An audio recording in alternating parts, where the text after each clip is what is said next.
Dear student, चलिए हम आज के टॉपिक की शुरुआत करते हैं। आज मैं जो वीडियो बनाया वो क्लास 12 का है, सब्जेक्ट मैथ्स है, चैप्टर नंबर 3। आपकी बुक के चैप्टर नंबर 3 में है मैट्रिसेस। तो बच्चों देखिए, मैट्रिसेस को अपन सरल से सरल शब्दों में आज जानेंगे। और आज का जो हमारा क्लास है वो इसका इंट्रोडक्शन पार्ट के ऊपर बेस्ड है। इंट्रोडक्शन पे बेस्ड है, जिस पे मैं आपको मैट्रिक्स का परिभाषा, मैट्रिक्स क्या है, मैट्रिक्स की विशेषता क्या होती है, ठीक है, टाइप ऑफ मैट्रिक्स में लिख के चलूंगा। इस तरह से आज केवल हम इंट्रोडक्शन पार्ट को कवर करेंगे। तो बच्चों बेहद ही शानदार चैप्टर है, जिसमें आसानी से आपको मार्क्स मिलते हैं।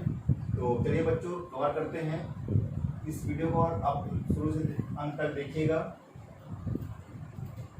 अच्छा लगेगा तो जरूर बताइएगा, कुछ कमी बेसी हो तब भी बताइएगा। चलिए बच्चों शुरुआत करते हैं आगे टॉपिक का, मैट्रिसेस। तो बच्चों मैट्रिसेस क्या होता है, ठीक है, मैट्रिसेस क्या है, क्या है मैट्रिक्स। तो मैट्रिक्स मतलब होता है एक तरह से जाल, ठीक है। और मैट्रिसेस क्या है, अगर अपन इन जनरल बात करें, सामान्य में बात करें, तो मैट्रिक्स का बहुवचन है। मैट्रिक्स का क्या है, बहुवचन है। मैट्रिक्स का बहुवचन है। दूसरा, इन जनरल टर्म्स से अगर अपन परिभाषित करें, इन जनरल टर्म्स में परिभाषित करें तो क्या कर सकते हैं, matrix is a arrangement. Matrix is a arrangement of elements, ठीक है। Matrix is a arrangement of various विभिन्न element. Matrix is a arrangement of various element, मतलब क्या हो रहा चाह रहा है, और देख लेते हैं, फिर अपन डायरेक्ट डिफाइन कर सकते हैं। और शब्दों में क्या कर सकते हैं, matrix is a rectangular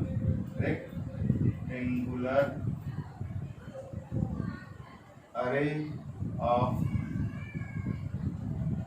numbers and functions, ठीक है बेटा। ये भी परिभाषा होता है, मैट्रिक्स इज अ रेक्टेंगुलर अरे ऑफ नंबर्स एंड फंक्शंस। चलिए एकल परिभाषा में आएंगे।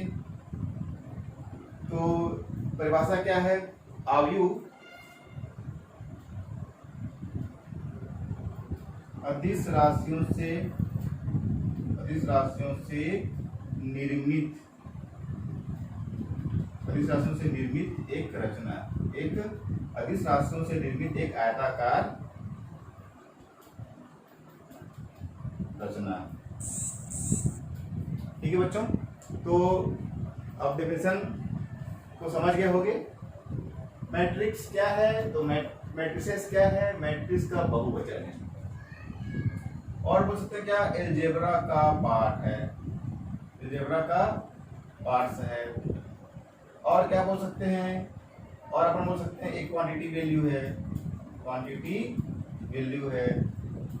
इसका बहुतायत उपयोग हो रहा है, पहले सिर्फ गणित में होता था, आजकल कई जगह इसका उपयोग हो रहा है ना, बहुत उसका उपयोग बढ़ गया है।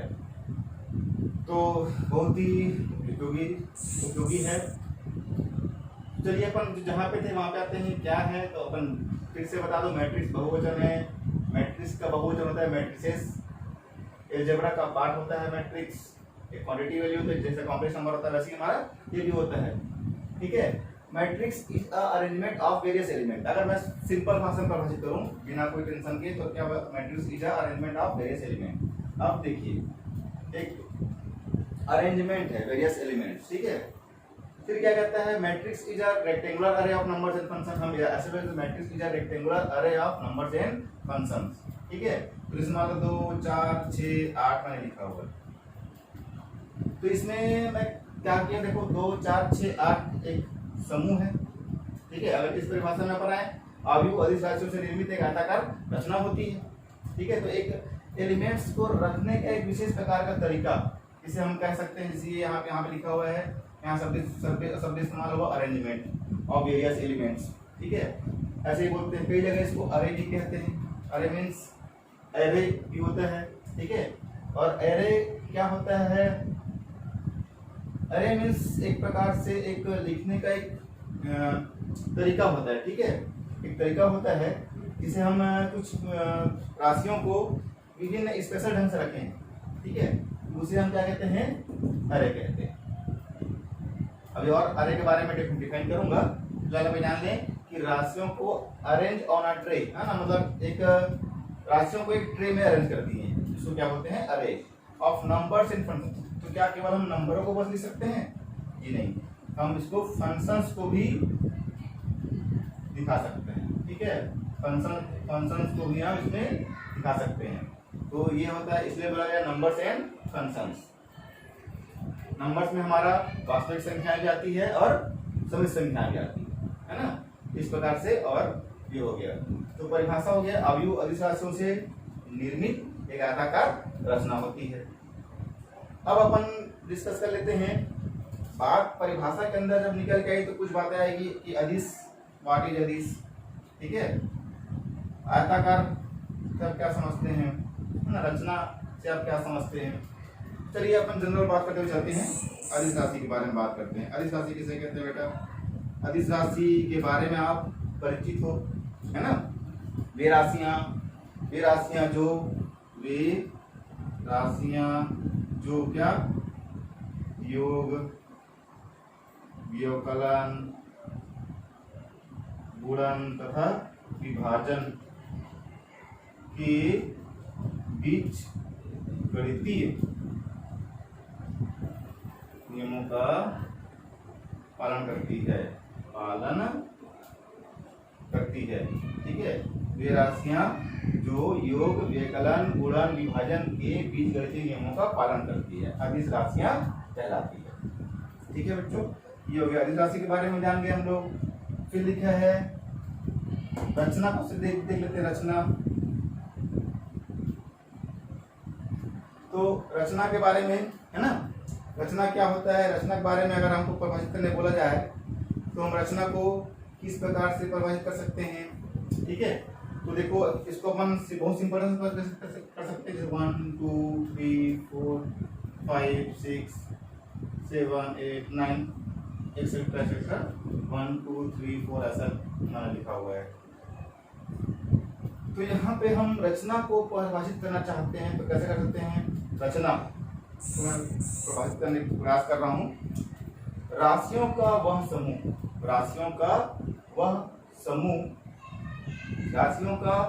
समूह जो कुछ पंक्तियों व कुछ स्तंभों में, राशियों का वह समूह जो कुछ पंक्ति व स्तंभों में व्यवस्थित है। ठीक है, राशियों का वह समूह जो कुछ पंक्तियों व स्तंभों में व्यवस्थित है से रचना कहते हैं, या रचना का निर्माण करते हैं। तो ये हो गया रचना के बारे में। तो जैसे रचना को हमने सीखा, रचना में एक कुछ और बातें निकल के आ गई। क्या बातें निकल के आई बेटा? देखो, कोई भी चीज छूटना नहीं चाहिए, बीच मत हो, ये मेरा प्रयास रहेगा। और थोड़ा कॉन्सेप्ट बेस है, विशेष ध्यान से सुनेंगे। रिपीट भी कर रहा हूँ मैं बीच में। पंक्ति और स्तंभ, ठीक है, जैसे हमने देखा राशियों का एक समूह है जो कुछ पंक्ति और स्तंभों में व्यवस्थित है, उसे क्या कहते हैं? रचना कहते हैं। थोड़ा परिभाषा पे डीप तक जा रहा हूँ मैं। तो पंक्ति वाली बात आ गई, है ना। तो पंक्ति किसे कहेंगे, स्तंभ किसे कहेंगे? नया कॉन्सेप्ट। तो पंक्ति क्या होता है? जो क्षैतिज रेखा होती है, क्षैतिज रेखा होती है। ठीक है, ये जो हॉरिजॉन्टल एलिमेंट्स होते हैं, जो हॉरिजॉन्टल एलिमेंट्स होते हैं वही पंक्ति का निर्माण करते हैं। हॉरिजॉन्टल जो लाइन होता है, ठीक है, हॉरिजॉन्टल एलिमेंट कॉन्स्टिट्यूट रो।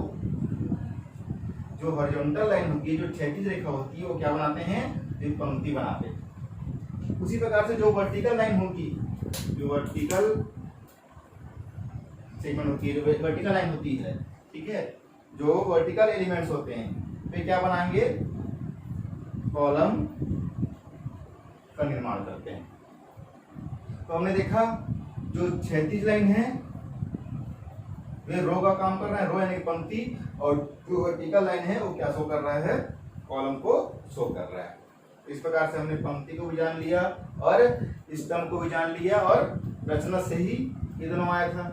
तो यहाँ तक की बच्चों में बातें आपको बता दिया, ठीक है। अब हम बढ़ेंगे M cross N are you, M cross N are you. अच्छा चलिए, इससे पहले M क्रॉस N से जैसी बात किया, मैं एक चीज आ गया जो मिस कर रहा था। जैसे मैट्रिक्स के बारे में बात करेंगे तो हमारे पास कुछ बातें आएंगी, उस पर भी अपन डिस्कस कर लेते हैं, ठीक है। Order of matrix, order of matrix मतलब क्रम, ठीक है, मतलब आयु का क्रम क्या है, आयु का क्रम क्या है। तो आयु के क्रम को मैं कैसे डिफाइन करूंगा, तो देखते जाना। नथिंग ऑफ, ठीक है, ये एकदम आसान है, कुछ नहीं है, इसको हम ऐसा समझ लें। ऑर्डर ऑफ मैट्रिक्स ये होता है number of rose into number of column, number of rose into number of column होती है। तो नंबर ऑफ रोज और number of column, number of रोज और नंबर ऑफ कॉलम क्या है, इसके जानेंगे तभी तो हम मैट्रिक्स समझेंगे। तो A B C D E F, A B C D E F है ना, G H I कुछ भी ले सकते हैं हम। जैसे मैंने यहाँ देखा नंबर ऑफ रोज कितने हैं, अभी आपसे बात की, जो हॉरिजॉन्टल लाइन होती है क्या बनाती है, जो हॉरिजॉन्टल एलिमेंट्स होते हैं वो पंक्ति का निर्माण करते हैं, और जो वर्टिकल लाइनें होती है वो किसका निर्माण करते हैं, वो कॉलम का निर्माण करते हैं, कॉलम बनाते हैं, कॉलम कर जाते हैं। तो ये आपने देखा इस मैट्रिक्स में कितना लाइन है, कितने पंक्तियां, कितने स्तंभ है, तो साफ साफ दिख रहा है 1 2 3 1 2 3 1 2 3 क्या है, कॉलम्स है, और 1 2 3 क्या है, पंक्ति है। तो इसका ऑर्डर, इस मैट्रिक्स का ऑर्डर क्या होगा, इस मैट्रिक्स का ऑर्डर होगा 3 क्रॉस 3। इसे हम इनटू के जगह क्रॉस पढ़ेंगे क्योंकि हम एडवांस हो गए हैं, ठीक है। Number of columns cross number of rose cross number of column पढ़ेंगे। लिखेंगे कैसे, तो ये लिखेंगे, अगर मान लो ये इस 3 क्रॉस 3 क्या है, 3 क्रॉस 3 लिख दिया, अदरवाइज हमको पता नहीं कितने मैट्रिक्स क्रॉस लिख सकते हैं, जिसमें पता है कि 3 कॉलम है, 3 पंक्ति और 3 कॉलम है, तो 3 क्रॉस 3। अगर हमको कुछ ऐसा मैट्रिक्स मिले जिसमें m कॉलम है और n रोज है और m कॉलम्स है, तो m क्रॉस n लिखाएगा। लिखने का ढंग समझ में आया, बॉटम राइट का बॉटम साइड है ना, टॉप बॉटम में लिखते हैं और ये ढंग से लिखते हैं, ये कहलाएगा ऑर्डर ऑफ मैट्रिक्स। मैट्रिक्स का क्रम कितना है, 3 क्रॉस 3। अगर यहाँ पे 2 एलिमेंट लिए जाए तो A B C D 2 cross 2, 2 पंक्ति और 2 कॉलम, ठीक है। इस मैट्रिक्स का आपका ये हो गया आपका नंबर ऑर्डर ऑफ मैट्रिक्स। तो जैसे ऑर्डर ऑफ मैट्रिक्स के बारे में बात आती है तो कुछ और चीज निकल के आ रही है सामने, क्या, एलिमेंट्स के पहले बता दूं आपको एलिमेंट्स क्या होता है। तो जो बेटा इसके अंदर जो आपको दिखाई दे रहा है A B C D E F G H I, ये इस मैट्रिक्स के अवयव कहलाएंगे, इस मैट्रिक्स के अवयव कहलाएंगे ये, ठीक है ना। A B C D E F G H I क्या कहलाएंगे, इस मैट्रिक्स के एलिमेंट्स कहलाएंगे या अवयव कहलाएंगे, ठीक है। और इसे एंट्रीज भी कहते हैं, इसे क्या कहते हैं, एंट्रीज भी कहते हैं। जैसे ही हम एंट्रीज कहेंगे थोड़ा सा हमको आगे सोचना पड़ेगा और समझना पड़ेगा। एंट्रीज मीन्स क्या, जैसे एंट्रीज कहेंगे तो ये एक पर्टिकुलर जगह में रखा हुआ है, ठीक है। तो इसे इस जगह का नाम क्या देते हैं हम लोग, A11, इस जगह का नाम क्या दे दिए हैं, A12, इस जगह का नाम क्या दिए हैं, A13, A21, A22, A23, A31, A32, A33। अभी जो मेरे पास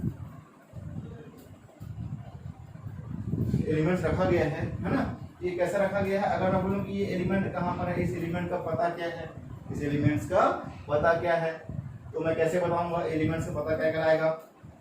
तो इंक्रीज के लिए मुझे क्या जाना पड़ेगा, address of element, address of elements, है ना, एड्रेस ऑफ एलिमेंट्स। तो एड्रेस ऑफ एलिमेंट्स से क्या समझते हैं, मतलब इस अवयव का पता बताना है कि वो अवयव कहाँ पे रखा गया है, ठीक है, कहाँ पर एग्जैक्ट वो व्यवस्थित है, क्या स्थित है। तो मैं क्या देख रहा हूँ, ए कहाँ पर स्थित है, ए कहाँ पर स्थित है, A11 पर स्थित है, ए कहाँ पर स्थित है, 11 पर स्थित है।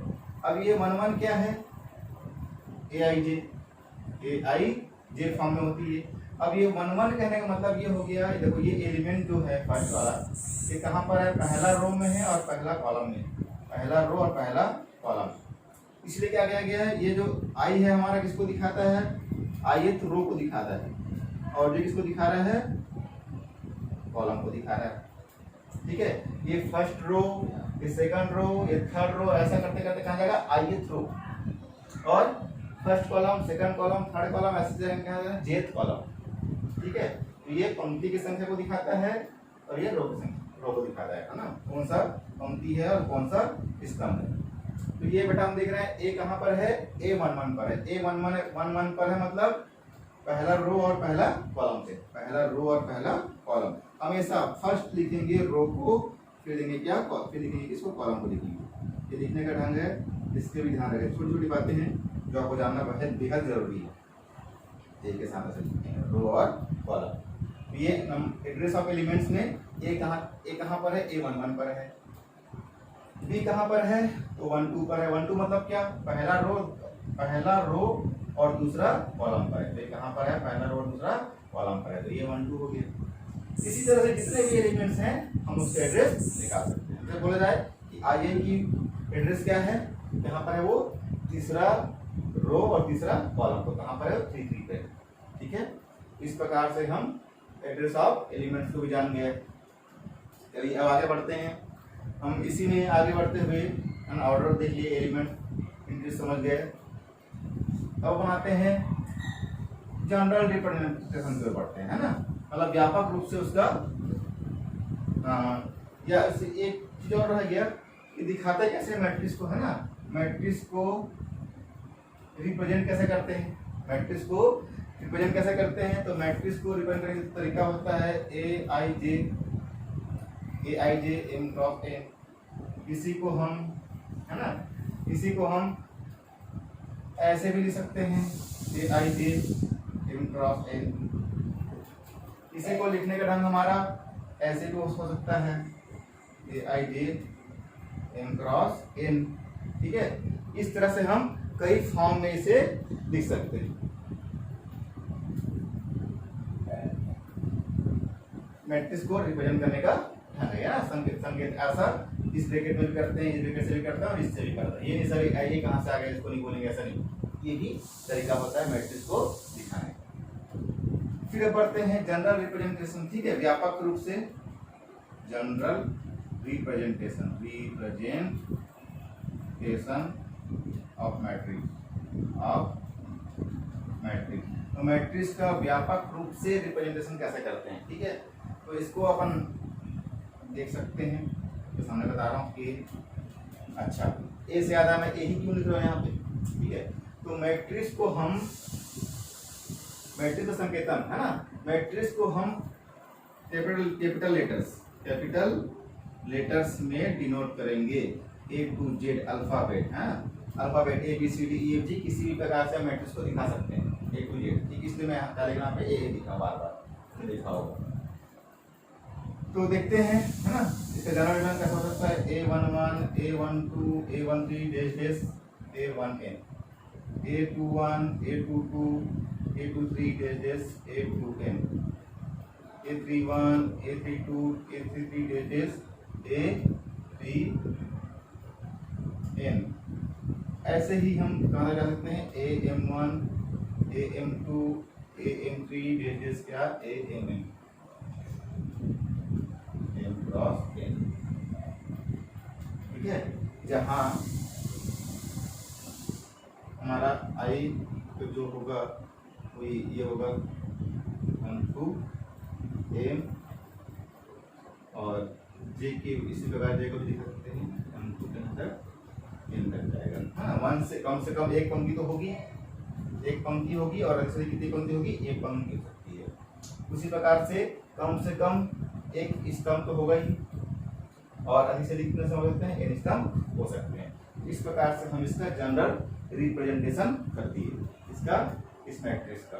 इसमें A11 A12 A13 समझ में आया। ये पहला कॉलम है, सॉरी पहली पंक्ति है तो देखो 1 1 है सब में, पहला पंक्ति। और ये जो संख्या 1 ये पहला स्तंभ है, दूसरा ये तीसरा nवां स्तंभ है, इसलिए 1 2 3 और n आया। ठीक है। उसी प्रकार दूसरा पंक्ति है, तीसरा पंक्ति है, nवां पंक्ति, इसलिए m आया। यहाँ पे पहला कॉलम है इसलिए 1, दूसरा इसलिए 2, तीसरा इसलिए 3, चौथा इसलिए चौथा और n इसलिए n आया। ये लिखने का क्रम आपको समझ में आ गया होगा, लिखने का ढंग समझ में आ गया होगा। इस तरह से हम जनरल रिप्रेजेंटेशन करते हैं किसी मैट्रिक्स का। ठीक है। और इसके अलावा और इसमें क्या बच गया बताने के लिए, चलिए हाँ अब आ गया m क्रॉस n मैट्रिक्स की विशेषता। ठीक है। m क्रॉस n मैट्रिक्स की विशेषता को कैसे बताएंगे इसको भी हम देख लेते हैं। m क्रॉस n मैट्रिक्स की विशेषता, ठीक है, कैसे हो सकता है सोचेंगे, बड़ा सिंपल सा है। ठीक है ना। देखो इसमें कितनी पंक्ति है तो हम क्या देख रहे हैं, इसमें कितना पंक्ति है, m पंक्ति होती है, इसमें m पंक्ति होती है। दूसरा नंबर इसमें कितना 1 2 3 और कहां तक है n, इसमें n स्तंभ होते हैं। दो विशेषता ऐसे निकल गया हमारा, दो क्वालिटीज, m पंक्ति होती है और n कॉलम होते हैं। ठीक है। इसी में सब क्वालिटीज दिया हुआ देखिए। फिर क्या होता है, प्रत्येक पंक्ति में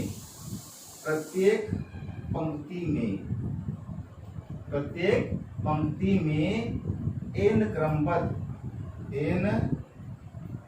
क्रमबद्ध राशियां होती है।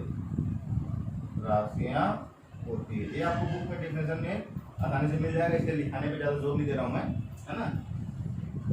जहां लिखने पे वहां पे जरूर फोकस करना। इसमें कितना, प्रत्येक पंक्ति में, ध्यान देना मैं क्या बोल रहा हूं, प्रत्येक पंक्ति में n क्रमबद्ध राशियां होती है और प्रत्येक स्तंभ में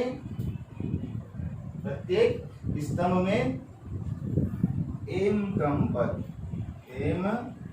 क्रमबद्ध राशियां होती है। ध्यान देना मैं क्या बोल रहा हूं, प्रत्येक पंक्ति में n क्रमबद्ध राशि और प्रत्येक स्तंभ में m क्रमबद्ध राशियां होती है। तो ये हो गया 4 गुण बता दिए हम लोग। पांचवें में चलते हैं। पांचवा विशेषता क्या कहता है, पांचवा विशेषता कहता है इसमें इस मैट्रिक्स में कितने एलिमेंट होते हैं, मैट्रिक्स में कितने एलिमेंट होते हैं। तो अवयवों की संख्या, मैट्रिक्स में अवयवों की संख्या कैसे निकालते हैं, m into n कर देते हैं। mn अवयव हो सकते हैं उस मैट्रिक्स में। ठीक है। इस प्रकार से मैट्रिक्स की विशेषता हो गई। चलिए आप समझ गए होंगे, ये आपका इसका जनरल रिप्रेजेंटेशन फॉर्म में कैसे कर सकते हैं इसको। इसी को मैं आगे थोड़ा सा शॉर्ट कर दूं, aij m क्रॉस n, ये हो गया आपका जनरल रिप्रेजेंटेशन इस मैट्रिक्स का। ठीक है। ठीक है बच्चों, इस तरह से हमारा ये छोटा सा पार्ट कंप्लीट हुआ। अब हम आपको ले चलते हैं टाइप्स ऑफ मैट्रिक्स को ले चलते हैं। मैट्रिक्स के कितने प्रकार होते हैं।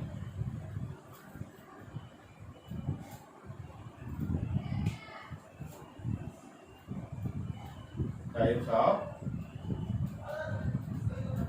मैट्रिक्स। ठीक है। तो टाइप्स ऑफ मैट्रिक्स में बात करते हैं, मतलब क्या, अवयवों का प्रकार हमने परिभाषित कर लिया, उसका जान लिया। ठीक है। अब अवयवों की प्रकार देखते हैं, बहुत सरल है, लिखते जाएंगे साथ साथ। सबसे पहला मैट्रिक्स होता है पंक्ति अवयव, जिसे कहते हैं रो मैट्रिक्स। क्या कहते हैं इसे हम? रो मैट्रिक्स कहते हैं। रो मैट्रिक्स नाम से ही लग रहा है, जिसमें केवल एक पंक्ति हो, तो उसे हम क्या कहेंगे? पंक्ति अवयव कहेंगे, रो मैट्रिक्स कहेंगे। 1 2 3 4 A B C वगैरह वगैरह लिख सकते हो आप। तो हम क्या देख रहे हैं, ये कैसा हमारा में इस मैट्रिक्स अगर हम क्रम लिखे तो कैसा, ये 1 क्रॉस 4 का मैट्रिक्स है, इसलिए 1 क्रॉस 3 का मैट्रिक्स है। अब ये आपके लिए इनको नई बात नहीं होगी ना, आप इसको जान गए कि कैसे लिख रहा है इसको मैं। ये पहला रो है, ये पहला कॉलम, दूसरा कॉलम, तीसरा कॉलम और ये चौथा कॉलम, ठीक है। C1 C2 C3 और C4, इसलिए लिखा कैसे गया? रो पर लिखना, कॉलम लिखना है, इसमें क्रॉस आता है, तो है ना। इसे पढ़ते कैसे? m/n भी पढ़ते हैं ना, तो 1/4 भी पढ़ सकते हैं उसे, 1/4 का मैट्रिक्स है, तो 1 क्रॉस 4 लिख दिए, ठीक है। इसमें देखेंगे तो क्या दिख रहा है हमको? C1 C2 और C3, C1 C2 और C3, ये कितना हमारा R1, एक पंक्ति और 3 कॉलम है। तो इसमें हमने क्या बात किया, एक ही पंक्ति होना चाहिए, तभी क्या कहलाएगा? ये रो मैट्रिक्स कहलाएगा। इसका जनरल रिप्रेजेंटेशन देख लीजिए। जनरल रिप्रेजेंटेशन में क्यों बोल रहा हूँ? जनरल रिप्रेजेंटेशन जानना हमको इसलिए आवश्यक है, व्यापक रूप से कैसे उसको लिखते हैं, क्योंकि इसके ऊपर ऑब्जेक्टिव प्रश्न आते हैं जो 1 नंबर के होते हैं, जो बहुत ही कीमती होते हैं, 1 नंबर आप समझ सकते हो। इसलिए जनरल रिप्रेजेंटेशन जो आपको आना ही चाहिए। मैट्रिक्स कैसा भरा हुआ है भाई? AIJ है ना, ith रो और jth कॉलम है, m into n, तो कितना यहाँ m क्रॉस n है। अब इसको मैं क्या होता है? रो मैट्रिक्स करो, ठीक है। तो रो मैट्रिक्स के लिए हम यहाँ पे क्या लिखेंगे? यहाँ पे हम लिखेंगे क्या? यहाँ पे हम क्या देख रहे हैं, है ना, तो जो यहाँ पे इसको अगर मैं जनरल रिप्रेजेंटेशन में वेट करूँ तो यहाँ पे क्या देख रहा हूँ मैं? पंक्ति मेरा 1 है ना, और कॉलम की संख्या कितने हो सकती है? तो 1 क्रॉस n लिखा हूँ। तो इधर पे क्या है? 1 2 है ना, एक पंक्ति एक ही है, लेकिन 1 2 3 4, तो नंबर ऑफ कॉलम कितने हो सकते हैं? तो उसको ऐसा दिखाएगा। फिर हम बात करते हैं स्तंभ आयु। स्तंभ आयु के बारे में बात करते हैं। स्तंभ आयु क्या होता है? स्तंभ आयु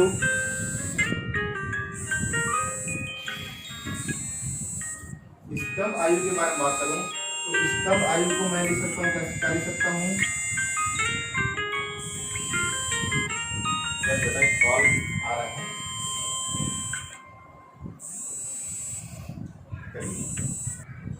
स्तंभ आयु को देखते हैं, ठीक है। स्तंभ आयु क्या होता है? स्तंभ आयु में हम ऐसा लिखते हैं, जिसमें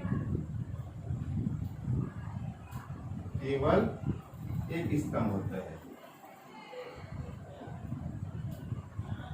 जिसमें केवल एक स्तंभ होता है, उसे हम क्या कहते हैं? उसे हम स्तंभ आयु कहते हैं।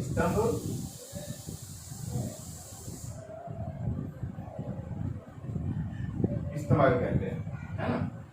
स्तंभ आयु मतलब क्या? कॉलम मैट्रिक्स,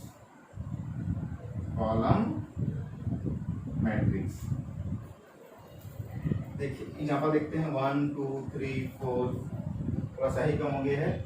मैं एक पेन लेके आता हूँ, तब तक इसे आप नोट कर लीजिए, ठीक है।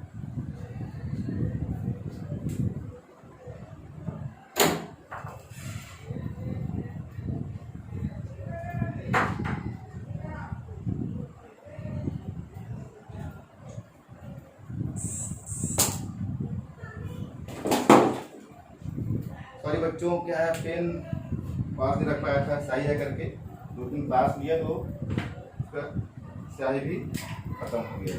चलिए देखिए, सही आ चुका हमारे पास कॉलम मैट्रिक्स 1 2 3 4। तो बेटा इसे देखो, इसमें कैसे दिख रहा है? ये लिखेंगे कैसे? 4 क्रॉस 1। 4 क्रॉस 1 क्यों लिखा मैं? इसमें क्या देख रहा हूँ, मेरे पास कितने कॉलम है, कितने पंक्तियां हैं? 1 2 3 और 4, है ना। तो 4 पंक्ति होने के कारण से 4, और 1 इसका मल्टीप्लिकेशन से 4 क्रॉस 1। तो ये क्या देख पा रहा हूँ, कितने का स्तंभ है ये कितने मैट्रिक्स है, ये 4 क्रॉस 1 का मैट्रिक्स है। तो इसे हम क्या कहेंगे, कॉलम मैट्रिक्स कहेंगे। ठीक है, इसका जनरल रिप्रेजेंटेशन देख लो, बहुत काम आएगा। जनरल रिप्रेजेंटेशन कैसे लिखते हैं, A बराबर AIJ। ठीक है, और कैसे लिखते हैं इसका एम। अच्छा देखो ये हमारा कितना हो सकता है, लेकिन क्या एम, लेकिन कॉलम क्या रहेगा, एक ही रहेगा। ठीक है, तो ये हो गया हमारा, इसका रिप्रेजेंटेशन कर दिया हम लोग कॉलम मैट्रिक्स का। चलिए अब थोड़ा सा आगे बढ़ते हैं। रो मैट्रिक्स हो गया, कॉलम मैट्रिक्स हो गया। इसी को आगे जाएंगे तो हमको मैट्रिक्स जो मिलने वाले हैं उसको मैं एक और इसी तो भी करंट में है, इसके साथ में इसको जोड़ देता हूँ। Horizontal matrix, horizontal matrix, horizontal matrix क्या होता है, ठीक है, इसको कैसे रिप्रेजेंट करते हैं। हॉरिजॉन्टल मैट्रिक्स में क्या होता है, अब सीधे शॉर्ट में आता हूँ, पंक्तियों की संख्या कम होती है, इसके तुलना में कम होती है, स्तंभों की तुलना में, स्तंभों की तुलना में। इस पंक्ति की संख्या, पंक्तियों की संख्या कम होती है स्तंभों की तुलना में। ठीक है, बस इसे ऐसा समझ लो, एम छोटा किससे, एम से। तो यहाँ पे अगर इसमें अगर रिप्रेजेंटेशन करूँ तो मैट्रिक्स क्या बन सकता है मेरा, 1 2 3 2 4 6, और ये लिखते हैं 1 2 2 3 4 5। ठीक है, और 8 9 4 7 6 8 कुछ भी ले सकते हैं। तो मैंने क्या बोला, पंक्ति कम है ना, तो हम क्या देखें कितने पंक्ति हैं, 1 और 2, R1 और, लेकिन कॉलम कितने हैं, 3। कितना हो जाएगा, 2 क्रॉस 3 हो जाएगा। तो हम क्या देख रहे हैं, एम छोटा होना चाहिए किससे, एन से, मतलब एम की संख्या कम होना चाहिए किससे, एन से। इसी प्रकार हम यहाँ देखेंगे तो पंक्ति कितना है, 1 2 3, और कॉलम कितना है, 1 2 3 और 4। कितने का मैट्रिक्स है, 3 क्रॉस 4 का मैट्रिक्स है। क्लियर हो रहा है कि नहीं हो रहा है, देख लीजिए आप, एकदम विस्तार से, बहुत आसानी से, बहुत सरल लैंग्वेज में आपको समझा रहा हूँ। इस प्रकार से इसे हम क्या कहेंगे, हॉरिजॉन्टल मैट्रिक्स कहेंगे। ठीक है, क्षैतिज, हिंदी में क्या बोल सकते हैं इसको, क्षैतिज आयु, क्षैतिज आयु। उसी प्रकार आएंगे क्या, इसी प्रकार हम आएंगे हॉरिजॉन्टल के बाद वर्टिकल मैट्रिक्स देख लेते हैं। वर्टिकल मैट्रिक्स बहुत आसान है। वर्टिकल मैट्रिक्स मतलब ऊर्ध्वाधर आव्यूह। अब ये ऊर्ध्वाधर आव्यूह क्या होती है, इसको देखते हैं। यहाँ हमने देखा था पंक्ति की संख्या कम होती है, फिर जहाँ जस्ट उल्टा हो जाएगा, पंक्ति की संख्या अधिक होगी किसके तुलना में, स्तंभों की तुलना में, स्तंभों की तुलना में। तो यहाँ मैं बताना चाहूंगा आपको, है ना, एग्जाम्पल शुरू देखते हैं, शायद आपको बताने की जरूरत ना पड़े। पंक्ति की संख्या अधिक होगी, 1 2 3 4 5 6। ठीक है, 5 6 हो गया, 3 4 5 4 8 7। पंक्ति की संख्या ज्यादा होना चाहिए, तो पंक्ति की संख्या ज्यादा है तो अपन स्पॉट दे लेते हैं 6 7, इसको हम हटा दो, तो इसको हटाया थे समझाने में, है ना। तो यहाँ क्या देख रहे हैं, एक पंक्ति, 2 पंक्ति और 3 पंक्ति। ठीक है, स्तंभ क्या देख रहे हैं, तो यहाँ पे क्या समझ में आया, एम बड़ा है किससे, एन से। जस्ट हम यहाँ शॉर्ट कटिंग क्या हो सकते थे, एम बड़ा इससे एम से ऐसा होना चाहिए। समझ में आ रहा है? एकदम सिंपल है। यहाँ पे पंक्तियों की संख्या कम थी स्तंभ की संख्या से, तो यहाँ पे जस्ट उल्टा क्या हो गया है, पंक्तियों की संख्या ज्यादा है किससे, स्तंभ की संख्या से। तो ये इसका जनरल रिप्रेजेंटेशन में चले जाएंगे तो ए I J M cross N, जहाँ एम क्या होगा, बड़ा होगा। वैसे ही यहाँ भी हम लिख सकते थे ए बराबर क्या, ए आई जे, और यहाँ पे हम क्या लिख रहे हैं, एम क्रॉस एन, और कैसा है एम, एम क्या है, एम क्या था यहाँ पे, एम छोटा था इससे एन से। तो ये हो गया आपका general representation of vertical matrix और हॉरिजॉन्टल मैट्रिक्स। तो बेटा नोट करते जाएंगे, बहुत काम का चीज है आपके लिए। कॉन्सेप्ट रीडिंग होगा आपका, सीडी बोर्ड पे आधारित है ये, सीडी बोर्ड के से कोर्स से आपको कराया जा रहा है, जो कि एनसीईआरटी पे आधारित है आज की डेट में। एक तरह से एनसीईआरटी का ही कोर्स है, ठीक है। एनसीईआरटी वाले बच्चे भी इसे ध्यान से देख सकते हैं। फिर हम शून्य मैट्रिक्स,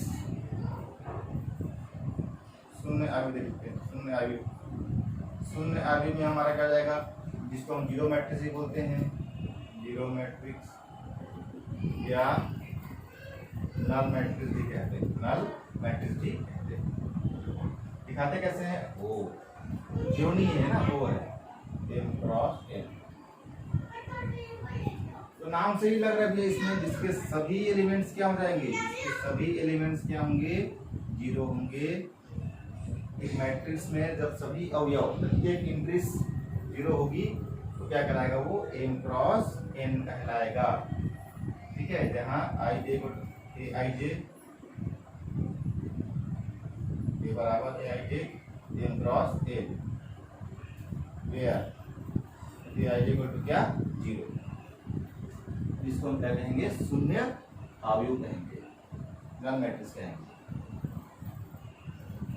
चलिए बेटा अब आगे बढ़ते हैं। अब आगे बढ़ते हैं हम लोग आयताकार अवयव, आयताकार अवयव। आयताकार अवयव को रेक्टेंगुलर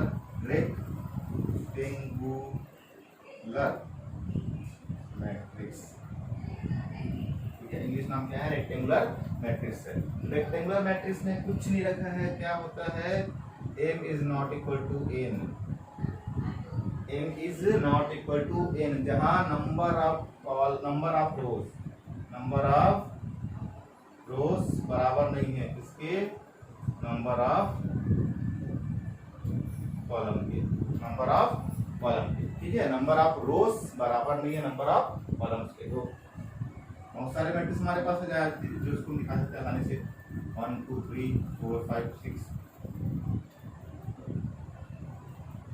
ठीक है। 1 2 3 4 5 6 सेम हो गया। अलग ले लो, A B C D E F G H, ऐसे करके दिखा सकते हो आप। कितने का है ये, 2 क्रॉस 3 का है, ये कितने का है, 2 क्रॉस 4 का है। तो हम देख रहे हैं क्या 2 और 3 बराबर है, नहीं है। तो जहाँ नंबर ऑफ रोज और नंबर ऑफ कॉलम बराबर नहीं होते उसको क्या कहते हैं, आयताकार अवयव कहते हैं, रेक्टेंगुलर मैट्रिक्स कहते हैं। चलिए इसके बाद अपन आगे बढ़ते हैं वर्ग आयु की ओर। वर्ग आयु में क्या, तो अपन ऐसा पढ़ सकते हैं जहाँ जैसे एक ऐसा आयु जिसमें पंक्तियों की संख्या स्तंभों की संख्या के बराबर नहीं होती है, आयताकार आयु कहलाती है। एक ऐसा आयु जिसका प्रत्येक अवयव शून्य होता है, शून्य आयु कहलाता है। एक ऐसा आयु जिसमें पंक्तियों की संख्या स्तंभों की संख्या के बराबर होती है। एक ऐसा आयु जिसमें पंक्तियों की संख्या उसके स्तंभों की संख्या के बराबर होती है, वर्ग आयु कहलाती है, जिसे हम स्क्वायर मैट्रिक्स भी कहते हैं। क्या कहते हैं, स्क्वायर मैट्रिक्स कहते हैं। चलिए स्क्वायर मैट्रिक्स के बारे में जान लेते हैं। 1 2 3 4 5 6 7 8 9, तो कोई भी बता सकता है 3 कॉलम है और 3 स्तंभ हैं, ये क्या कहलाएगा, वर्ग आयु कहलाएगा, स्क्वायर मैट्रिक्स होगा, ठीक है। उसी प्रकार एक कॉलम 1 क्रॉस 1, 1 2 3 4 2 क्रॉस 2, ये भी वर्ग आयोगी है। वर्ग आयोगी कहलाएगा कि एक कॉलम एक पंक्ति है तो बराबर होना चाहिए, तो उसी प्रकार 2 क्रॉस 2 का वर्ग आयोगी कहलाएगा। तो ये हो गया वर्ग आयोगी। ठीक है, इसमें थोड़ा सा और आगे बढ़ सकते हैं हम लोग इस वर्ग आयोगी से। ठीक है, वर्ग आयोगी को आगे देखते हैं, वर्ग आयोगी के बाद देखते हैं। वर्ग आयोगी के बाद अपन टाइप्स ऑफ मैट्रिक्स में है, टाइप्स ऑफ मैट्रिक्स में ही चल रहे हैं, मैट्रिक्स के प्रकार में ही चल रहे हैं ना, साकार हो गया है। चलिए, तो आगे जानने के लिए उससे थोड़ा सा पहले एक कॉन्सेप्ट और चर्चा करेंगे। एक कॉन्सेप्ट है हमारा कौन सा, diagonal element, principal diagonal element. चलो, प्रिंसिपल डायगोनल एलिमेंट्स, मुख्य विकर्ण हो गया है ना, मुख्य विकर्ण और फिर प्रिंसिपल डायगोनल एलिमेंट को देखते हैं क्या होता है। 1 2 3 4 5 6 7 8 9 ऐसा लिखा हुआ है, एक मैट्रिक्स बना दिया है एक नंबर। तो देखो मुख्य विकर्ण किसे कहते हैं, मुख्य विकर्ण किसे कहते हैं, A11 A22 और A33, इससे कहते हैं मुख्य विकर्ण। एक वर्ग आयोग में दो विकर्ण होते हैं, एक वर्ग आयोग में दो विकर्ण होते हैं, जिसमें से बायां से दायां साइड वाले को क्या कहते हैं, मुख्य विकर्ण कहते हैं। तो मुख्य विकर्ण के एलिमेंट्स क्या कराएंगे, A11 A22 A33 A33। इसे ऐसे भी लिख देते हैं डायगोनल, इस मैट्रिक्स को ऐसे भी लिख सकते हैं। तो इसका मतलब हमें समझ जाना है 159। तो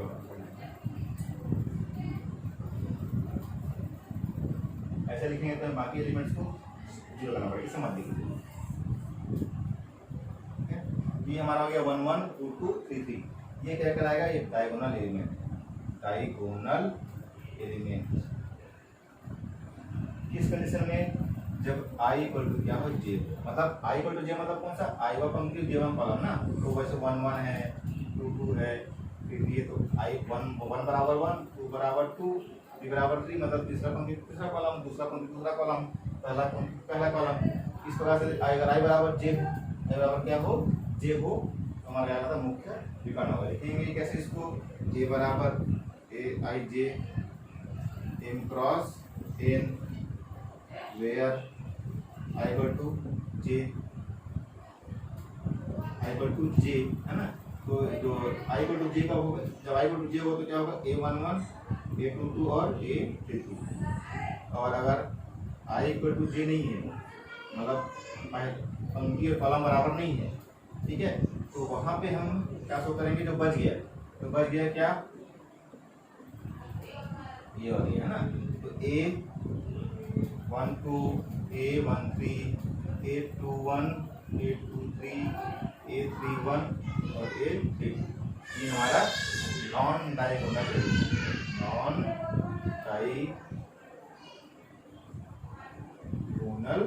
एलिमेंट्स कहलाते हैं। ठीक है बच्चों, तो ये हो गया हमारा नॉन डायगोनल एलिमेंट्स और ये हो गया हमारा प्रिंसिपल डायगोनल एलिमेंट्स। तो इसको हम ध्यान रखेंगे, मुख्य विकर्ण अवयव किसे कहेंगे, ये हमेशा कहलाएंगे।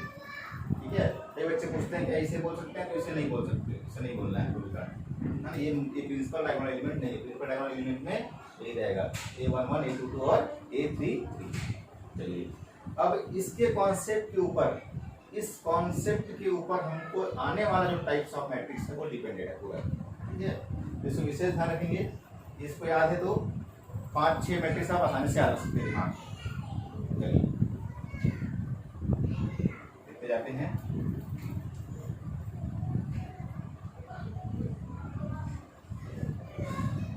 लास्ट टाइम हमने पढ़ा था स्क्वायर मैट्रिक्स, हमने क्या पढ़ा था, अच्छा ये जो डायगोनल, ये जो प्रिंसिपल डायगोनल एलिमेंट मिले हैं, ये कब मिलेंगे, ये केवल और केवल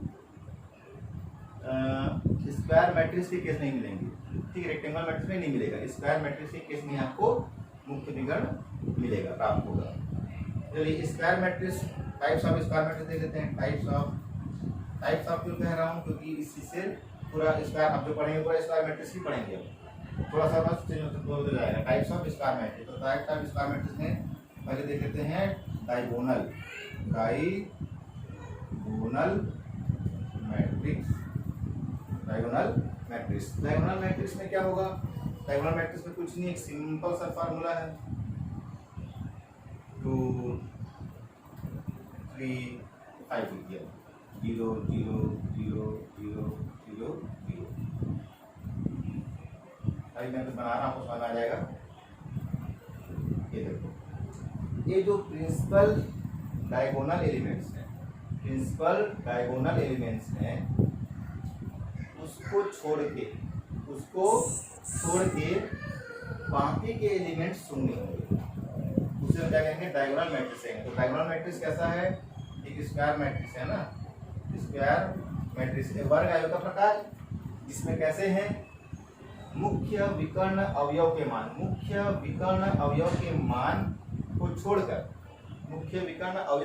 को छोड़कर बाकी जो एलिमेंट्स होते हैं वो शून्य होते हैं। तो इसे हम कहते हैं क्या? डायगोनल मैट्रिक्स कहते हैं। इसे अगर हम दिखाना चाहें तो कैसे दिखा सकते हैं? इसका जनरल रिप्रेजेंटेशन क्या हो सकता है? m क्रॉस n वेयर, ठीक है। क्या हो सकता है? I equal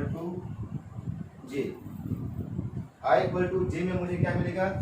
I equal to जे में मुझे क्या मिलने वाला है कि aij is not equal to 0। अगर I बराबर j है, मतलब रो और कॉलम दोनों बराबर हैं, उस कंडीशन में वे एलिमेंट्स हमको 0 नहीं मिलेंगे। रेस्ट ऑफ थिंग्स है ना, रेस्ट ऑफ जो एलिमेंट्स हैं वे I बराबर j नहीं है, उस कंडीशन में हमें क्या मिलेगा? वो 0 मिलेगा। ये हो गया जनरल रिप्रेजेंटेशन। इसे बेहद ध्यानपूर्वक कॉपी में नोट कर लें।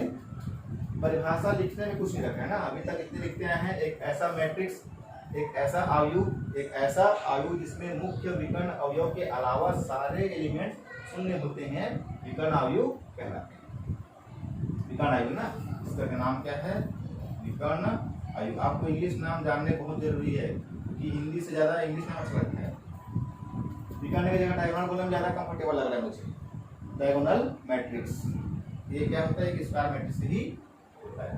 चलिए अब अपन दूसरा ले लेते हैं, स्केलर मैट्रिक्स।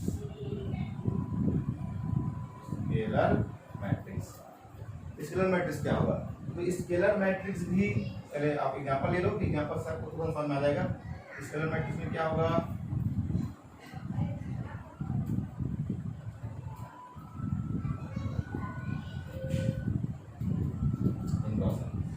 देखो इसी टाइप से लग रहा है, सेम थिंग लग रहा है। पर ये जो स्केलर मैट्रिक्स होता है, ये स्क्वायर मैट्रिक्स भी होता है, साथ ही साथ डायगोनल भी होता है। डायगोनल मैट्रिक्स होता है, मतलब है ना, स्केलर मैट्रिक्स स्क्वायर मैट्रिक्स होता है और डायगोनल मैट्रिक्स होता है। एक वर्ग आयु किसे कहते हैं? आप समझ गए, पंक्ति की संख्या और कॉलम संख्या दोनों बराबर होता है, ठीक है। स्क्वायर मैट्रिक्स हो गया। डायगोनल मैट्रिक्स में क्या होता है? मुख्य विकर्ण को छोड़ के बाकी सभी क्या होते हैं? 0 होते हैं। तो दो परिभाषा यहाँ से मिल गया हमको। एक चीज क्या है जो इसे अलग करता है? वो चीज अलग ये है कि आपने ध्यान दिया होगा, मैंने 2 3 5 लिखा होगा, यहाँ मैंने क्या लिखा है? 2 2 और 2 लिखा है। इससे मतलब क्या समझ में आया कि यहाँ पे जो प्रिंसिपल विकर्ण है ना, मुख्य विकर्ण अवयव की वैल्यू समान होगी, ठीक है। क्या होगी? वो 2 है तो 2 ही रहेगी, 5 है तो 5 ही रहेगी। मुख्य विकर्ण अवयव ये जो है ना, ये अवयव समान होने चाहिए। ये इसे अदिश आयु कहलाता है। क्या कहलाता है? ये अदिश आयु परिभाषित कर लेंगे। एक ऐसा वर्ग आयु जिसमें मुख्य विकर्ण अवयव की वैल्यू समान होती है और बाकी सभी वैल्यू शून्य होती है, क्या कहलाती है? अदिश आयु कहलाती है। तो आप मैं परिभाषा आसानी से आप बना सकते हैं, ठीक है। टू द पॉइंट पढ़ाई कर रहे हैं। तो विकर्ण हो गया, स्केलर हो गया। इसके बाद स्क्वायर मैट्रिक्स के टाइप में चल रहा हूँ। इसके बाद हम लेते हैं आइडेंटिटी मैट्रिक्स।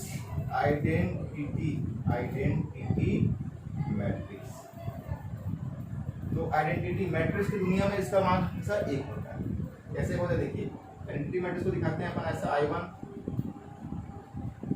I2 से रिप्रेजेंट करूं तो 1 0 0 1, I3 बोलो तो 1 0 0 0 1 0 0 0 1। समझ में आ रहा है क्या बोलना चाह रहा हूँ? तो आइडेंटिटी मैट्रिक्स क्या होता है? आइडेंटिटी मैट्रिक्स एक स्क्वायर मैट्रिक्स भी होता है, डायगोनल भी होता है और स्केलर भी होता है, तीनों होते हैं। तो आपको अलग से परिभाषा नहीं जरूरत नहीं पड़ेगी। आइडेंटिटी मैट्रिक्स एक स्क्वायर मैट्रिक्स होता है, एक डायगोनल मैट्रिक्स होता है और स्केलर मैट्रिक्स होता है। ठीक है, एक चीज है जो इनसे अलग कर रहा है। क्या अलग कर रहा है? हमने देखा, देखो स्क्वायर मैट्रिक्स में 1 2 3 4 5 6 7 8 9 4 5 6 7 8 9। हमने यहाँ पे क्या देखा? हमने यहाँ पे देखा कि यहाँ पे प्रिंसिपल विकर्ण है, मुख्य विकर्ण अवयव है, यहाँ भी मुख्य विकर्ण अवयव है, लेकिन यहाँ हमने क्या देखा? यहाँ पे सारे सभी एलिमेंट्स कुछ ना कुछ है, मतलब शून्य नहीं है। हम यहाँ क्या देखा? मुख्य विकर्ण छोड़ के बाकी अवयव शून्य हो गए। तो क्या कराया? डायगोनल लगाया। स्केलर में आए, स्केलर में हमने क्या देखा? इसकी वैल्यू समान हो गई, मुख्य विकर्ण के अवयव क्या हो गया? समान हो गया। जबकि आइडेंटिटी में क्या देख रहे हैं? समान तो है, साथ ही साथ क्या है? 1 होनी चाहिए। ठीक है, तो और इसका भी अगर हम इसका जैसे इसका मैंने रिप्रेजेंटेशन किया था, जनरल रिप्रेजेंटेशन किया था, इसका ये आपका था डायगोनल मैट्रिक्स का। अगर अपन स्केलर मैट्रिक्स को दिखाना चाहें तो देख सकते हैं ए I J M cross N where. ठीक है, अब आई इक्वल टू जे में और आई जब नॉट इक्वल टू जे में। ठीक है, तो हमें आई बराबर जे और आई जब बराबर नहीं जे में, तो क्या समझ में आ रहा है?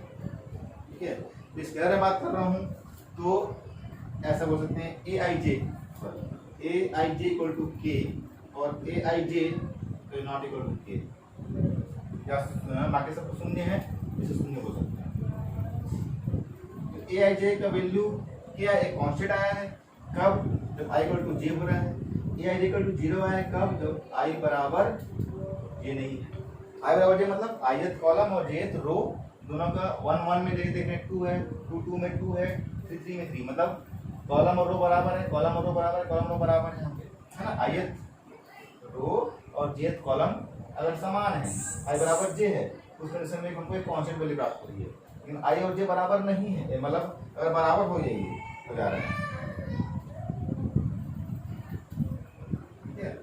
ये बराबर नहीं है, बराबर नहीं है, आई और जे बराबर नहीं। जैसे ये 2 1, ये 1 2, ये 1 3, 1 और 3।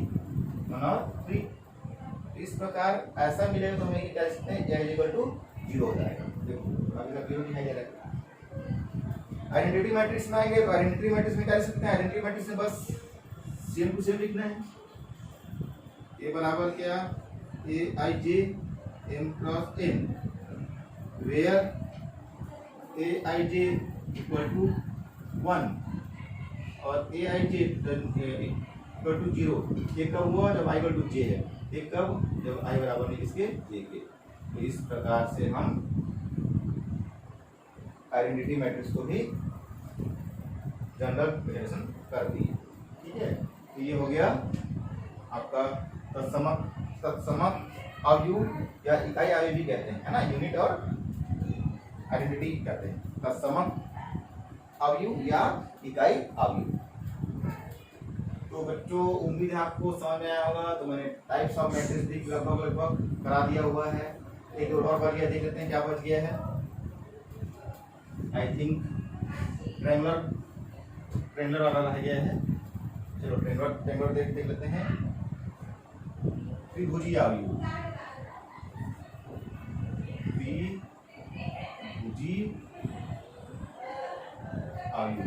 तो त्रिभुजीय अवयव में जाएंगे तो त्रिभुजीय अवयव क्या होता है ना? त्रिभुजीय अवयव किसे कहते हैं? इससे होता है क्या? Triangular matrix. ठीक है, तो त्रिभुजीय अवयव में होता क्या है उसको बेसिक चीज को समझ लेते हैं हम लोग। A11 A22 A23 A12 A13 A21 A23 A31 A32 A33 और जा रहा है कहाँ तक? ए एम तक जाएगा। ये A1 N तक गया, इधर और बढ़ा दिए A M1 A M2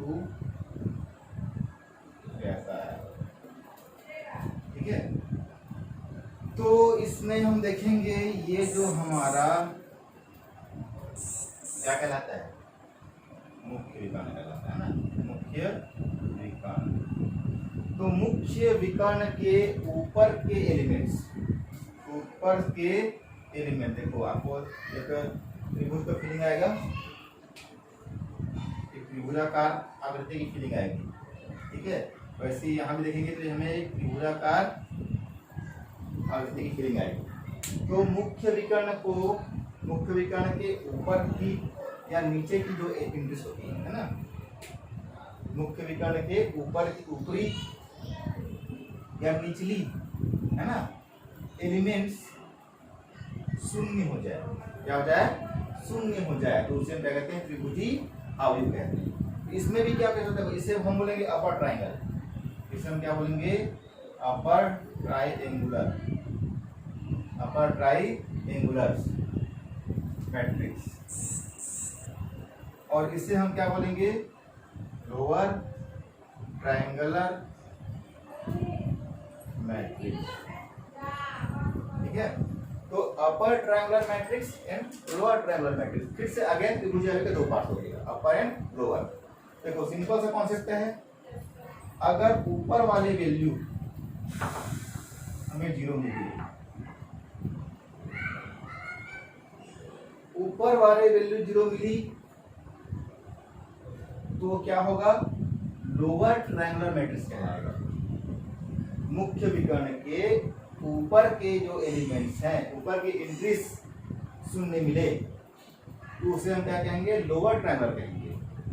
मतलब लोअर ट्रायंगुलर में एलिमेंट्स का मान है, अपर में नहीं है, इसलिए लोअर ट्रायंगुलर मैट्रिक्स कहलाएगा।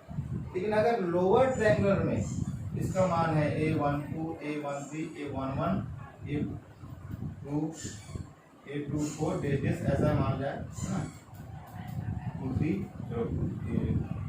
A2 A23। तो यहाँ हम क्या देख रहे हैं, A13 के सामने है और A23 को तो हम क्या देख रहे हैं, ये अगर इधर की वैल्यू 0 हो गई, ये पूरे एलिमेंट्स 0 हो गए, तो ये वैल्यू अगर 0 हो गए, नीचे ट्रायंगल की वैल्यू 0 है, नीचे ट्रायंगल सारे इंट्रीज 0 है, शून्य है, तो इसे हम क्या कहेंगे, अपर ट्रायंगुलर मैट्रिक्स कहेंगे। ये ध्यान देने वाली बात है। अगर ऊपर के एलिमेंट्स सारे 0 आ रहे हैं मुख्य विकर्ण को छोड़ के, तो लोअर ट्रायंगुलर मैट्रिक्स होगा, और अगर नीचे के सारे इंट्रीज शून्य हो रहे हैं तो अपर ट्रायंगुलर मैट्रिक्स कहलाएगा। इस प्रकार से ये हो गया। एक और रह गया कि एकल आयु से बोल रहा था, तो एकल आयु में क्या होगा, केवल एक ही एलिमेंट्स होगा, केवल एक ही एलिमेंट्स होगा, तो उसे हम क्या कहेंगे, एकल आयु कहेंगे। तो इस प्रकार से ऑलमोस्ट मैंने सारे टाइप्स ऑफ मैट्रिक्स को कवर कर दिए हैं। फिर अब जब कुछ पढ़ने के बाद, जोड़ना घटाना पढ़ने के बाद अपन जाएंगे तो हमको वहाँ पे skew matrix, transpose matrix, skew matrix, non skew matrix वगैरह आएंगे। तो जब आएगा तब वहाँ पर डील होगा। फिलहाल अभी आज के क्लास के लिए इतना पर्याप्त है। आई थिंक आपको इतना को रिवाइज करने में समय लगेगा, तो आप रिवाइज कीजिए। फिर मैं आपके लिए नेक्स्ट वीडियो में आपको जोड़ना घटाना, जोड़ का क्वालिटीज क्या क्या है ना, जोड़ के नियमों क्या क्या है, उसके आगे डिस्कस होगी। अवयव की समानता भी डिस्कस होगी, तो नेक्स्ट क्लास में पढ़ेंगे। अब तक के लिए बेटा गुड बाय, और हंसते रहिए, मुस्कुराते रहिए। इस आपातकालीन स्थिति से लड़ने का एक तरीका है, घर बैठे बैठे पढ़ाई का आनंद लीजिए। चलिए गुड बाय।